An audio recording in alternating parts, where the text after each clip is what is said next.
সরাসরি একটু কোচবিহারে নজর রাখি।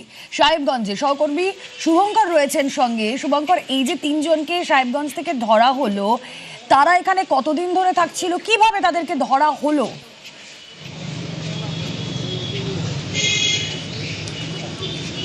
দেখো, তোমাকে জানিয়ে রাখি রুমেলা, এসটিএফ এর কাছে এসটিএফ গোপন সূত্র খবর পায় যে দিনহাটা মহকুমার সাহেবগঞ্জ থানা, এই সাহেবগঞ্জ থানার কিন্তু তিন দিক বাংলাদেশ সীমান্ত লাগোয়া ঘেরা, এবং এই সাহেবগঞ্জ থানার চৌধুরীহাট, কালমাটি সহ একাধিক গ্রামে আইএসআই চর লুকিয়ে রয়েছে, এমন একটা তাদের কাছে গোপন সূত্র খবর আসে। এবং গতকাল রাতে এসটিএফ এর বিশেষ দল তারা সেই গ্রামগুলোতে অভিযান চালিয়ে সেখান থেকে যেটা এখনো পর্যন্ত জানতে পারছি, তিনজনকে, রশিদুল, সৈফুল এবং নাসিরুদ্দিন নামে তিনজনকে তারা গ্রেপ্তার করেছে।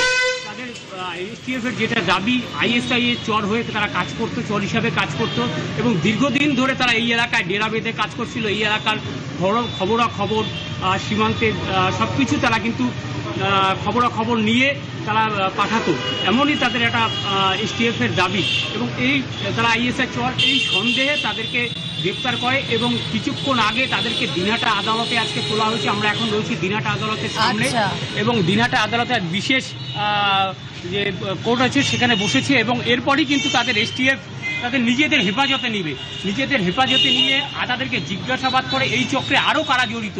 এই যে সীমান্ত লাগোয়া গ্রাম, একদম বাংলাদেশি যে লাগোয়া গ্রামগুলো আছে, সেই গ্রামগুলিতে আরও কোনো তাদের সহকর্মী আছে কিনা, আরও কোনো আইএসআই চর লুকিয়ে আছে কিনা, তারা কতদিন ধরে রয়েছে, তারা এখানকার বাসিন্দা কিনা, না তারা ওপার থেকে, অর্থাৎ বাংলাদেশ লাগোয়া ওপার থেকে এসে। শুভঙ্কর, আমাদের নজর থাক।